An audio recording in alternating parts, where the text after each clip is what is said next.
Hey, Facebook friends. It's Sunday. Uh, I I was pulled over on Tuesday in a car that a friend had given me, but I did not realize that he was in kind of a situation that he could not convey title. And when my little red car went down, we were we replaced the water pump and the alternator, and something happened with the timing belt and we couldn't get it started. And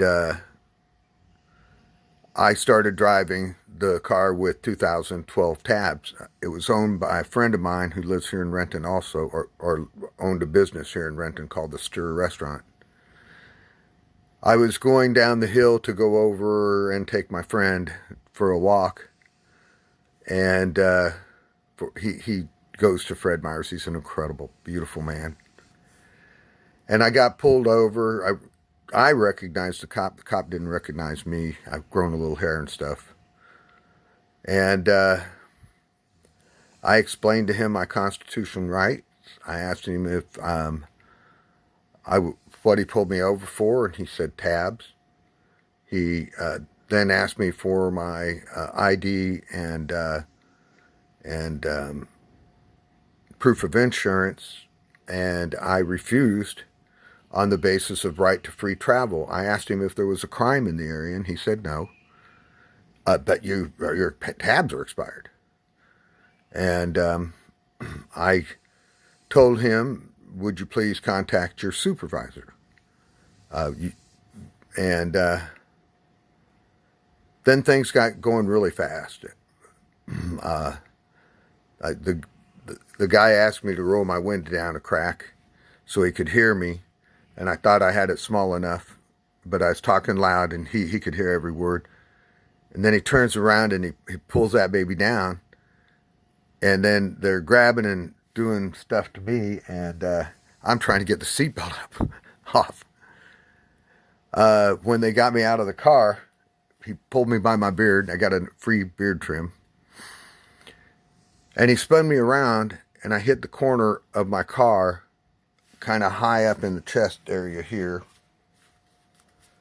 And it was a terrible, terrible hit, man. It was. I got hit with a mallet once when I was working over at the Federal Way Community Center as the project director. And I bounced off of it, and I said, MF'er, you hurt me. And he grabbed me and threw me down. That's how I got this little black eye. And I have a road rash everywhere. It's clearing up and looking a lot better than it did. Pardon me, I'm not really trying to wah-wah, but I'm wah-wahing. It hurt me real deep. I said, you hurt me. Last time I said that, I caught a baseball cleat in the ribs, and it really hurt me. In fact, there was a notch there. And he was dragging me on the pavement, and I take pain fairly well. I mean, I don't show it so much. And when they asked me what pain level I was in, I think I said 5.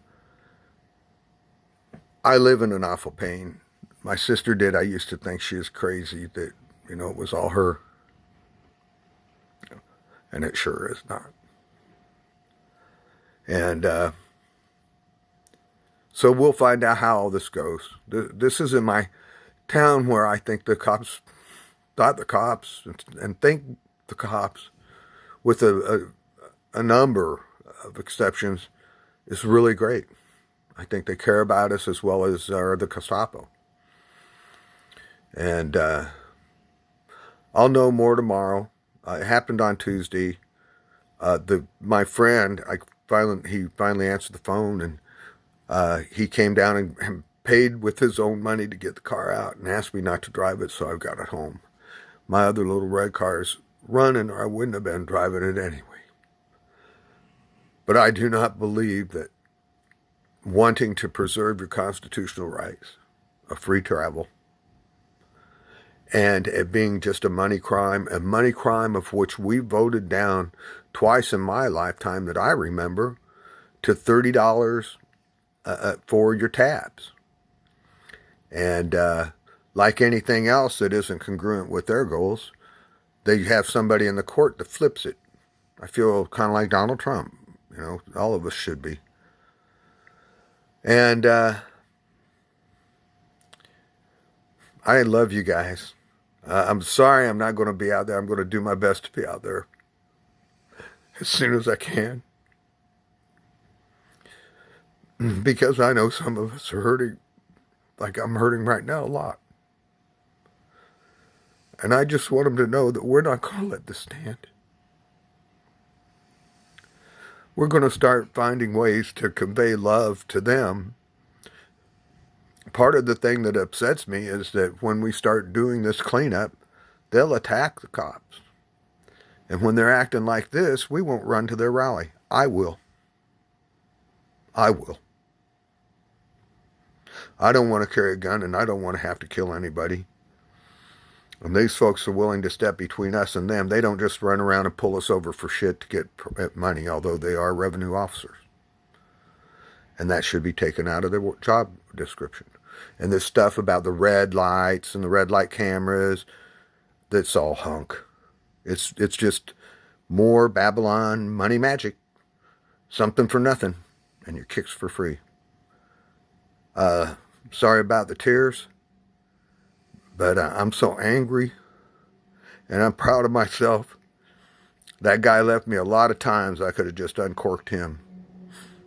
And I didn't go for any of it. I just kept saying, thank you, Jesus, praise you, Jesus. Because I'm willing to go to any lanes in this love illusion, I call it. Because this is what wins hearts when you show courage in these hours. And I'm a crybaby. They was asking me, they said that that's pretty tough and strong and stuff. And I said, you should have met my sisters. My big brother was 13 years older than me, so, you know, there's never any kind of a real threat to him, you know. But we arm wrestled. My sister Laura and I arm wrestled on my 14th birthday, and she beat me. And that was a real game changer. And I'm very proud of our country. I love my state. I love this place. When I came home from caring for my sister, I came in and the street that we came into had all these signs up welcoming their veteran home. And I said, you know, I think I have a home. You guys take care. Don't ever give up. You are so worth it. Stay strong. Black Bear out.